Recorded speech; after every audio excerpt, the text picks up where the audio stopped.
You're listening to the AFTERBUZZ TV network, now the largest new media platform on the web, and your #1 source for after-show entertainment. Very good, Kane. Johnson.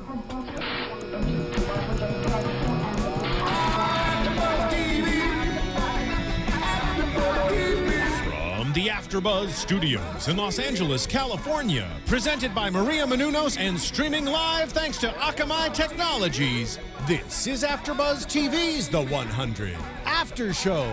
We'll break down tonight's episode and get you all the latest news and gossip. And now, another post-game wrap-up show for your favorite TV show. It's AFTERBUZZ TV's The 100 After Show. There it goes. Yeah. Hey. This is for all our floaters who've been floated away. What do you think? R.I.P. Welcome, AfterBuzzer fans. I'm your host, Chloe Onyx. Welcome to The 100, Season 1, Episode 5, Twilight's Last Gleaming. And to the right of me is my co-host. Do you want to introduce yourself? Hello, I am Tauri Miller. That's what you mean we need to know. Yeah, I think that's cool for now. We can do all that extra stuff later. So episode 5, oh my God. So we're starting a little late in the game, but don't worry, we're going to fill you in on all things great. Oh, The yeah. 100, right? Mm-hmm. Yeah. So let's just jump right into it. This episode was pretty interesting. It had a lot going on compared to the other episodes, you know? It was kind of crazy because it was a lot of the episodes are usually very Earth-based or kind of arc-based, but this one had a nice split between the two. A nice split. Yeah, indeed. Yeah. And the opening scene, which was very, very interesting. Well, it actually, no, it was a little spinoff of what the last episode was, which was Clarke and Finn. Oh my gosh. And their little Earth love affair, I like to call it. And so, you know, they have like, what do you call that, pillow talk? Yeah, pillow late talk. night pillow talk or morning Early after morning, talk. morning Yeah. after. That sounds like morning after pill. But anyway, so they wake up and they're talking and they get up and they go outside and all that great stuff. And then they see something kind of in the sky. Like a shooting star. Like a shooting star. Yeah. And they want to make a wish, kind of. Because they had read about it. Because they read about it. I thought that was a really cute little thing because, you know, they haven't grown up on Earth. It's like something that we take for granted, but then they're like, oh my gosh, it's the first time seeing a shooting star. Yeah. So, like me as I guess an earthling, right? Yeah. I'm always like, oh my God, like I see that every once in a while, like that's nothing. And they're just like, well, what do we do? Right? So they end up seeing this shooting star, which really isn't a shooting star. It's Raven. It's Raven. She's made her way successfully down to Earth. Mm-hmm. And everyone sees it at camp. They see it at camp. Clarke sees it. Finn sees it. Bellamy sees it. And so it's like a race to get there. Mm-hmm. And so we see Clarke's haste to get there, Bellamy's haste to get there to cover up his little dirty secret. Right. Which we find out a little bit later. We'll get there. And so as soon as Clarke and Finn get there and Finn realizes it's Raven. Oh. It's like it's funny because it was like an explosion, but it was so silent and tense because Finn knew what was going on. Yeah. And Raven had no idea. No idea. Clarke knew what was going on. Yeah. And I was like, ooh, she's jelly. For those of you who don't know what that is, it's just short for jealous. But it was just the way her facial expressions were just like, so you're just gonna kiss her like that after you just like slept with me last night, like so you're just gonna like reignite with your girlfriend and like F me, like I felt so bad. Yeah, I felt worse because he didn't even acknowledge it. He looked over and was like, oh yeah, you're there, and then just kept on making out with his girlfriend. See, but I felt like he didn't know what to do because he was just more like hey babe, I missed you.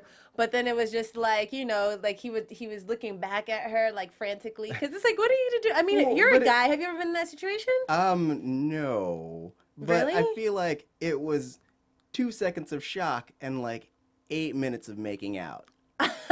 You know, like if I were him, I would have ran. I would have just been like, "You two talk, bye." Bye. Yeah. Yeah. Because what else do you do? Do you think Clarke should have told her?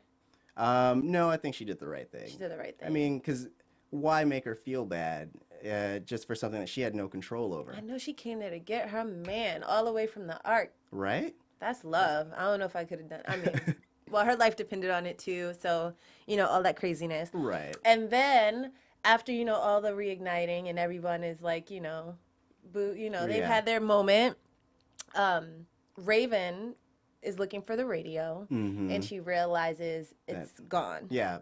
And she thinks that maybe she didn't do something right when she was putting together that little spacecraft thing to get there. And then Clarke is actually the one who's like, no, this is Bellamy's doing. Right. So they go down, they find Bellamy, and this whole oh yeah, epiphany kind of thing happens. We find out that Bellamy shot the Chancellor. Which is the first time that's actually been acknowledged other than the first episode, I'd say. Yeah, I knew they were looking for, he kept saying the few episodes before that, I can't go back, they kill me. And I'm like, well, what did you do? They would never get to the core of what Bellamy did. And this was the most revealing episode with that. I killed the Chancellor. And then it turns out that he didn't even kill the Chancellor. He failed. He failed. So, I mean, it's very interesting because, he's trying to protect his sister, which was the reason why he did it. He wanted to be able to be there with his sister. He wanted to be able to protect her on Earth. And so he did what he thought he had to do, which was to kill Chancellor Jaha. And then it turns out that he didn't kill him. And so it turns into him trying to protect himself, to him realizing that if he doesn't find this radio or help them find this radio, 300 people on the Ark are going to die due to lack of oxygen. One interesting thing about that conversation that I found was he said that he made a deal with someone. Yes. Yeah. And the only person I can think of that he would make a deal with would be Kane. Kane. Yeah. Yeah. He just seems a little power hungry. Right. He just has this whole thing about him that's just I don't know if it's more of I just abide by the law, I'm a by the book person. And I know people like that always thought they were just so boring, Right. Just in general life, as a kid, if you always had a friend or somebody who say you didn't study or you needed to cheat, and you had that one person in the class that was just no, you gotta play by the rules, and it's just all right, we know what we're doing isn't right, but come on, and so I see Kane as more of that person, and he seems to have that lack of compassion aspect to just be able to nope, 100 people gotta die, 200 people gotta die, we gotta make the tough choices. I mean, do you think that if you were in that position of power and you had to make those tough choices, you'd be able to do it? I am too much of a softie. I think I would shy more towards Chancellor Jaha. He is one who definitely feels what his people do, and he was willing to make sacrifices for them because he is an emotional guy. And even in the episode, he states that Kane has the ability to separate his emotions from what he has to do. Yeah. And even with that, he was willing to sacrifice himself. Oh yeah. Self-sacrifice. He was ready to 300 people had to go, he was going to go with them. I mean, do you feel that is a decision that the leader, he's honestly the president, do you feel that's a sign of strength or a sign of weakness? It's 50-50, but I think that as a leader, I mean, it's not your place to abandon your people. I mean, everyone on the Ark needs him, and obviously he was doing it more to kind of try to atone for the things that he had done. I mean, as he said, he floated his best friend, and I'm sure he felt bad about it. His best friend, which was Clarke's dad. Yes, Jake. Yeah, I know. I if I don't know what I would do. Yeah. That's just tough, I mean, I wouldn't want to see anyone go. I feel like I'm 50% Kane and 50% John. I don't know which one would kick in, because there's times when you just have to be stern, you have to make the hard decisions. Right. And then there's times where you have to have compassion. I think as a good leader, you just have to know when those times are. Exactly. And so, you know, I don't commend him for wanting to just be like, you know, I'm gonna go with my people. But I do appreciate that he does have compassion, because that show, you know, that's very necessary for any great leader. Exactly. So, moving on past that, Bellamy realizes he needs to help them find the radio that he threw out into like the river somewhere, and there's Right. like this search party going around looking for the radio. Mm-hmm. So they finally find it, and just like he said, it wasn't gonna work. It doesn't work. Well, yeah. Yeah. You douse a radio in a river. Yeah, the first thing I thought was, damn, they need some rice. You ever have like your phone or something like Yeah. fall into like the water, Into, like, yeah. and like I call my mom or call somebody of wisdom, and they're just like, well, you need some rice. Like put it in a thing of rice, or put it in the oven. Obviously, they don't have an oven or Right. other Well, I methods mean- of drying it out. So I was just like, all right, well, womp. Yeah, it's gone. And then I love how Raven is just like the little techie. Oh my gosh, She's yes. just like, well, we just need to communicate with them, right? And Mm-hmm. so she just runs over and comes up with this huge game plan of making like fake shooting stars, Right. quote unquote, so to speak. That's one thing I really like about the show, is that all the female characters are really strong, and they have Yeah. like a good sense of expertise. Like the mom is this well-renowned doctor, and Yeah. even Clarke, she is always kind of taking the lead, making sure everyone's doing what's right, and she's the heart of all the 100. Yeah, absolutely. Yeah. So let's go back to the arc, because on Earth we know that, you know, they're trying to figure out, once they realize that 300 people could be sacrificed, Mm-hmm. you know, they're running out of oxygen. You know, 3 episodes ago they thought, oh, we have 3 months, you know, of oxygen supply, we'll be fine. Yeah. And then by the time we get to this episode, it's like 16% oxygen left. Like all hell is gonna break loose. Like it's just craziness. Yeah. And so we have Abby, who's on the arc, just going hard. Like, you know, she's responsible for her husband's death because she thought that he shouldn't have given the message that the oxygen was going to run out, and you know, the Right. people shouldn't know because it would cause panic. And now she's like the biggest advocate ever for his message. Yeah. So we see her, you know, just keeping hope alive, which, you know, it just makes me think like human beings, we have such a resilient spirit. Yeah. You know, like everything, like this whole show is just really about hope, It is. you know? And it was really refreshing, because the message of the last episode was kind of bleak, in that, like, when they were chasing the little girl and Clarke says, you know, we shouldn't have told them.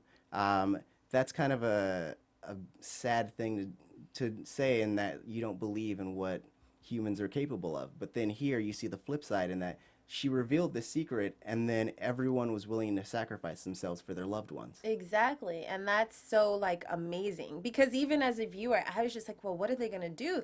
You know, you never know. Human beings, we have this little thing called free will. Yeah. So we have the free will to do whatever the hell we want to do. And I mean, we know there's certain things we shouldn't do and certain things we should do, but we still have the choice. Right. So I mean, it could definitely go left, as I like to call it, where everyone is killing each other or become stingy, and we start to, you know, think or be selfish. Right. You can either be really selfish or really selfless. And I just love the father who had the little girl who, you know, when I was yeah. going blind, because you get to see their story, like within the bigger spectrum of what's going on. It's like these little stories, you know, Yeah. like little personal things going on. And just to see, like, you know, what the little girl is going through, and as he's obviously a single father, yeah. it seems like, you know, trying to raise his daughter, and she's going blind because of the oxygen being cut. And he's just like, you know, if I gotta go so that she can get better and she can live a long life, you know, like, to me that was just so special. Yeah. You know? And it's probably one of the first times that we had seen the actual people of the Ark. Like, up until now, it's been all of the administrators Yeah. and prisoners, but now you get an actual personal story of people who are affected by all these decisions. Because the whole time they've been talking all willy-nilly about killing people, like super casually, but it's now you see them and look them in the eyes, whether they work or not. And you really get a sense of like who these people are and how they live on this arc. Yeah. Yeah. So I definitely love the father and the daughter aspect. And to see them go through, like, when he was hugging her, and she's just like, all right, Dad, like, I'll see you later. Right. And in my mind, I'm like, no, you're not. Stop being a little brat. Like, you know, like, you better hug your father because, you know, you're never going to see him again. Yeah. That was so sad. And then I was just rooting for Earth. Like, I was like, come on, Raven, you guys, like, you know, like, come on, like, these flares that they're making, like, hurry up and make it so that they can see it. So I really thought, I was like, they're not going to die. You know, like, that was really what was going in my mind. I'm like, they're not going to die because the flares are going to make it there first. And so, you know, that was happening. But back to Abby, she was going so hard, and, you know, she shows her husband's video, and everyone was just like, everyone in the administration was up in arms because, again, they just didn't know, like, how things were going to turn out. And so when she finally showed it, and to see Kane just have, like, that little inkling of compassion or have a heart, it was just like, wow, because he was like, I thought when they were like, she was like going on tape and she was telling them what was going on, and they were like banging down the doors. I was like, they're gonna kill her. Yeah, they're gonna kill her right now. Yeah. And then it's just like, once she had the message out there, and they were like, you know, showing the administration and like together in a room, and showing how the people were just willing to sacrifice, and seeing him just be so much like, you know, these people, you know, like, your husband was right, you know, like, he just seemed like compassionate. Right, yeah. And even his conversation with the chancellor, with Jaha, you know, when he wanted to sacrifice himself. And you know, for the last few episodes, we thought that Kane was just out for the position for himself. Exactly. And he seemed to just not be. Yeah. That was, like, shocking to me. Yeah, it was insanely uncharacteristic, but at the same time, it made you understand him a little bit more. Yeah. I mean, because he's always been the one who believes he's doing the right thing, no matter how unright it seems. But now you kind of see him as a human being, as opposed to this, like, soldier who's willing to kill anybody. He knows the value of life. Yeah. So that's great. I know. It's just it just made me think, like, oh, maybe he's not so bad. Maybe he's not just out for himself. Maybe he does care, you know, because he did tell Chancellor Jaha, like, you know, the people need you. Yeah. You have shown them, you know, that you have compassion. You have shown them that, you know, they can look up to you in this time. Like, they trust you, and to, like, for you to just go with them, and for me to become the chancellor could cause upheaval. Right. You know, because I think that most people wouldn't like him. Right. You know, because he seems to be the person that locks everybody up, if I'm not mistaken. Yep. Like, I mean, I would look at him as, like, the bad guy. Like, oh, you broke that law of, like, you know, I don't know. You put on a pair of shoes you weren't supposed to. I feel like the laws are so stupid, too. Yeah. I mean, the fact that any crime, no matter how minor it is, will get you sent to prison is ridiculous. Actually, no. By prison, I mean it'll get you sent out of an airlock and dead. Yeah. And that thing is just like, when it opens, it's just like, whoosh, it just whisks you away. It's like crazy. Which is, I mean, I understand because it keeps the population under control. Yeah. However, one thing that I find strange about it is that people don't seem to be on eggshells all the time, which I would expect them to always be on alert, that maybe they're breaking a rule that they don't know. And so everyone is a lot more free than I thought they would be. Yeah. No, I hear you. And then a lot of the people just seem to be, like, doing their own thing. Yeah. You know, they're just doing their own thing. And I mean, this is actually the first episode that we get to see someone other than administration. So, or someone who's not in jail. Right. Because that was the other thing too. Like, everyone that we saw who was on the arc, who was in administration, was in jail. Yeah. Or about to be sentenced. I'm like, so where are the good people? Or the people who just haven't been caught, maybe. Yeah. You know. So no, I really did applaud Abby for her, you know, stepping up to the plate, especially when it seemed like, you know, the chancellor just gave up and, you know, was just, like, ready to die. Yeah. You know, like, that was just so sad. And, you know, Kane was just ready to execute whoever he had to execute to keep his oxygen flow going. Right.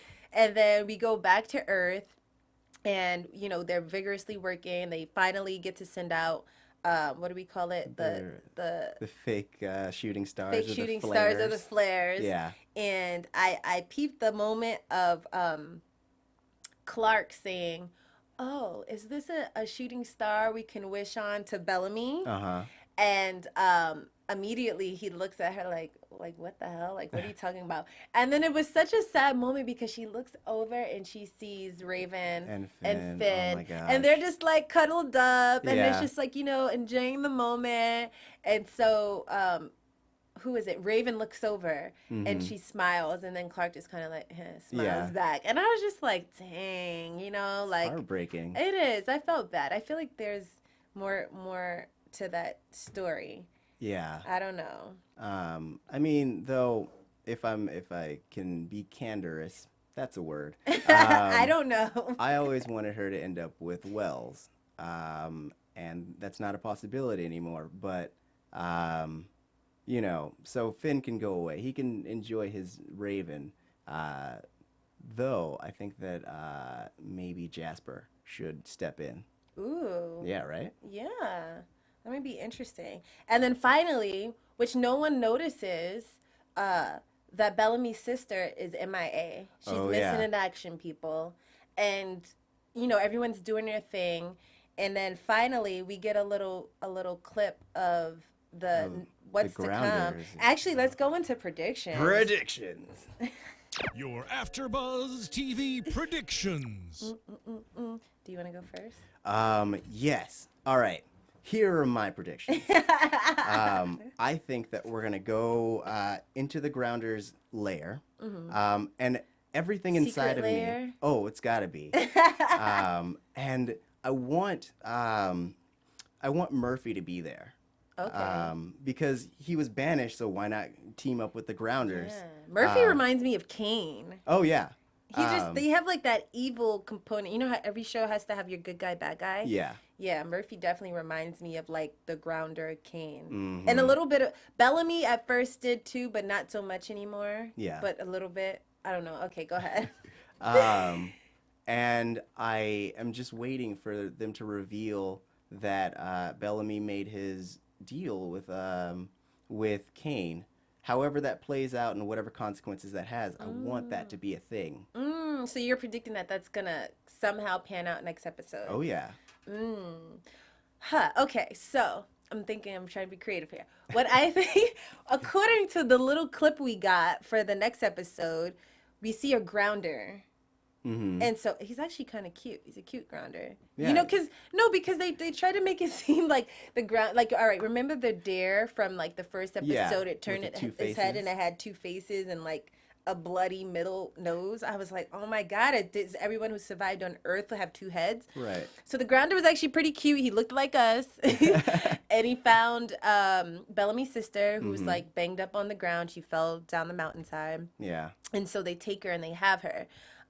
So what I'm predicting is that, Bellamy, being like the little mini chancellor on Earth that he is going to try to like siege war on Grounders, and it's going to be a little bit of a bloodbath. Oh, yeah. I'm not sure how much of a bloodbath, but and this is good. I also predict that because Abby and Jaha saw the actual little shooting star things, that they're gonna be trying to get down to Earth. Oh, yeah. Somebody, something, or trying to message. I don't know. Yeah. But I mean, I feel like at this point they might as well just start unloading everyone onto the right, but the that's escape pods. the little 16% of oxygen. Yeah. But I mean, didn't it take like a long time to actually create the other pod? What was that? What do you think that time frame was? Like a week, maybe? Probably something like a week to. I mean, time moves fast, so it may have even been as long as a month or something. Wow. Yeah. Do you think they don't even have? Do you think they have a month? I'm like, I don't even think. Do you think? I don't think so. But I mean, at this point, I mean, what other choice do they have? And there's hundreds of people, I would imagine, Yeah. if they're trying to kill off 300 at one time. Right. I would think there's at least 700 or 800. Yeah. You think? Something around there. More or less. I don't know. What do you guys think? Tweet us, iTunes us, Yeah. leave us message. Do all the things. Messages. I'm like, us. Let us know what you guys think. We need you to come support, comment, Tell us what you think, and yeah. Yeah. All that good stuff. Tell us what you want us to talk about on the next show.